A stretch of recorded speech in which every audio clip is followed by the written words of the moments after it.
adik-adik, kembali lagi dalam episod Best Nak Lukis Apa hari ni bersama saya, Akak Ain.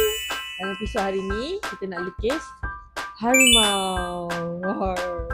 Nak lukis harimau macam ni, Akak Ain akan ikut buku cara-cara nak melukis haiwan oleh buku bestnya. Apa yang adik-adik perlukan sekarang untuk lukis ialah kertas, pensel dan marker. Kalau semua tu dah ada, jom kita start sekarang. Sekarang kita nak lukis harimau pula. So, macam mana nak lukis harimau? Kita akan simplifikan dia punya bentuk daripada bentuk asal harimau tu. Kita gunakan bentuk macam ni.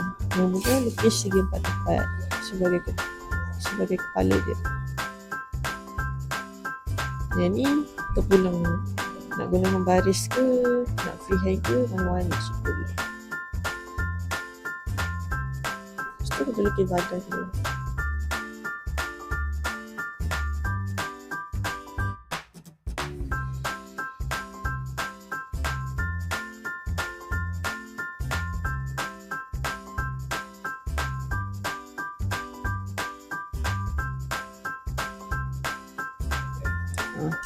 Cantik. Sekarang kita tambah telinga dia.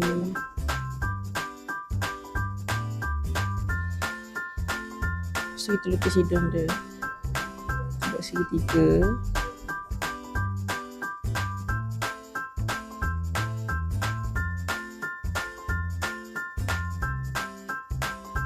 Lepas tu kita lukis mata dia.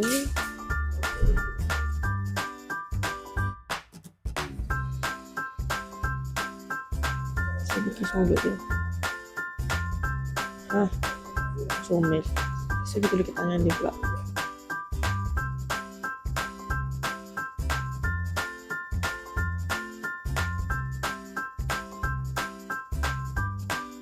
So kita tambah dia punya belang.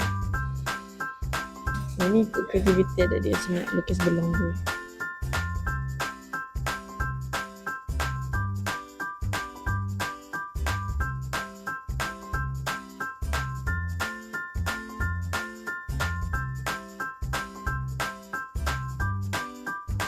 Dah siap.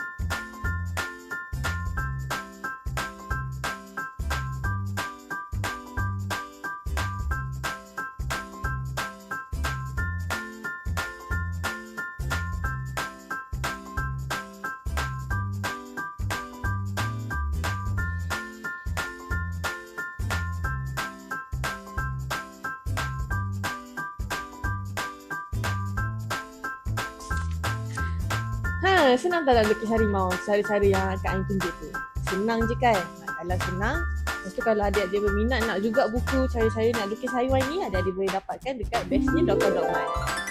Kalau adik-adik nak lagi video macam ni, adik-adik boleh subscribe dulu, share video ni dan jangan lupa tekan link notification so adik-adik tak tertunggulah video seterusnya bila. Betul tak? Kalau macam tu, kita jumpa dekat episod seterusnya lah. Bye!